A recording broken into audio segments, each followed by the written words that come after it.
Ontario government signs off on new sign language courses. Dan Kearns, local journalism initiative reporter for The Standard. Durham, Kawartha. The Ontario government is adding American Sign Language, ASL, to the list of second language courses offered to high school students. The announcement was made by Ontario Education Minister Stephen Lecce on Thursday, March 11th. This September, Ontario will become one of the first jurisdictions in Canada to offer high school students second language courses in American Sign Language and Langue de Signes Québécois, LSQ, Minister Lecce said. The Education Minister talked about how important it was for the government to create these new programs. These new courses will position Ontario as a leader in providing a second language curriculum for the development of language and cultural skills in ASL and in LSQ. In a statement, Minister of Seniors and Accessibility Raymond Cho expressed his support for the initiative.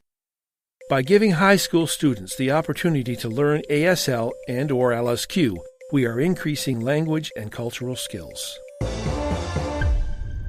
North Durham vaccine clinics open this week. Dan Kearns, local journalism initiative reporter for The Standard. North Durham. The opening of COVID-19 vaccination clinic sites in North Durham has been delayed due to vaccine shortages. Although additional clinics were scheduled to open in other area municipalities this week, the Health Department received confirmation from the province for vaccine supply up to March 28th, which indicates there is insufficient vaccine supply to open other clinics as planned.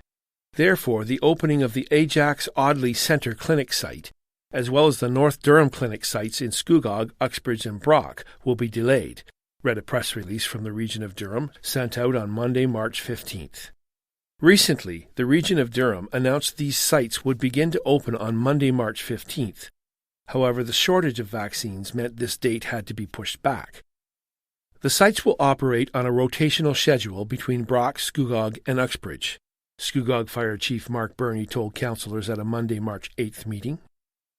Late last month, it was announced the vaccination clinic sites would be at the Uxbridge Arena, Scugog Community Recreation Centre, and the Rick McLeish Memorial Community Centre in Cannington.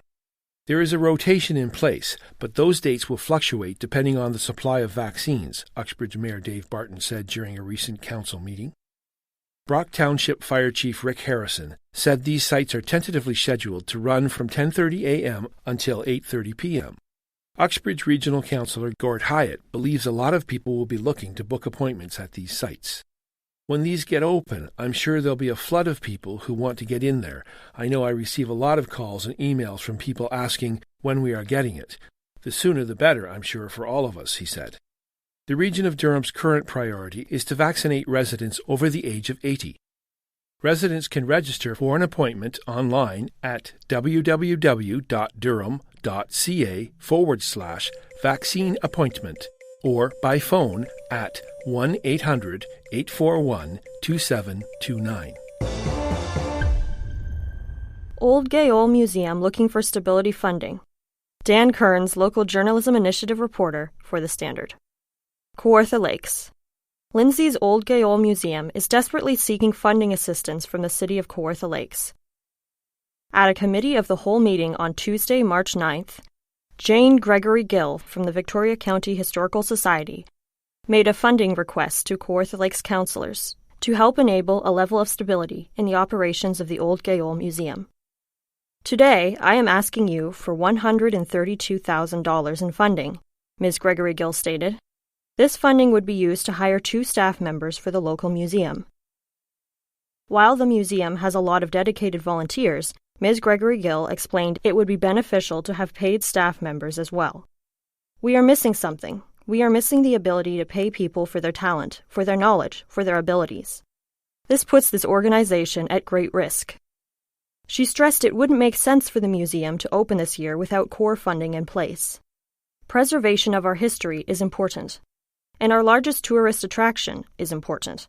It's at risk, Ms. Gregory Gill stated. City staff members are expected to bring forward possible funding options to Council in April. John Grant is officially the new mayor of Brock Township. Dan Kearns, local journalism initiative reporter for The Standard. A familiar face has returned to the mayor's chair in Brock Township. On Monday, March 15th, Brock Council unanimously voted to appoint John Grant as the municipality's next mayor, filling a seat which had been left vacant following the death of Debbie Bath Hatton. I know John will do a good job.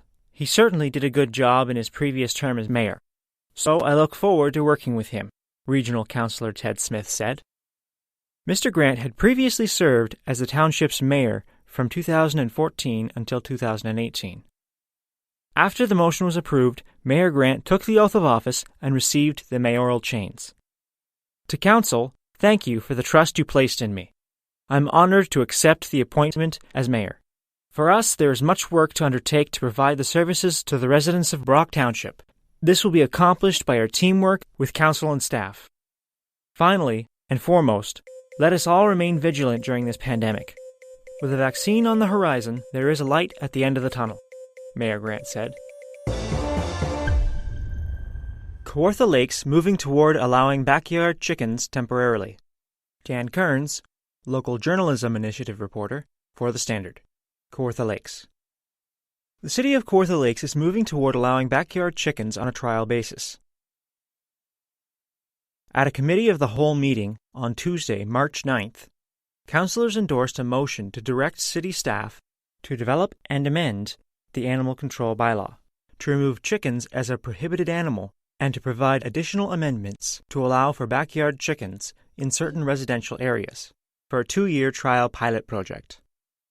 The motion requested staff to amend the fees bylaw to include a licensing fee for coop registration and inspection.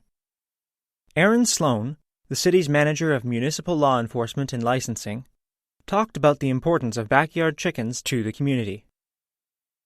The issue of backyard chickens has been before the council a number of times since the early 2000s. There's been a long-standing community interest, I think. People have had an interest in homegrown products such as eggs and meat. The recent COVID-19 pandemic initially created food product insecurity. There were shortages, so backyard chickens came to the forefront again.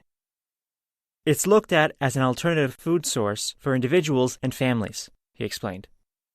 According to a staff report, under this trial program, the number of allowed coops will be capped at 50. Since this was done at a Committee of the Whole meeting, the recommendations still need to be approved at a council meeting later this month. If passed, the bylaws would be brought forward to the council in the second quarter of this year.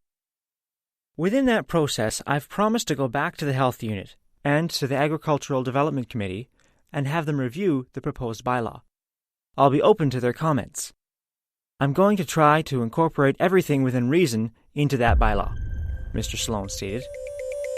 The Standard Podcast was produced by Greenstream Studio for the Standard newspaper.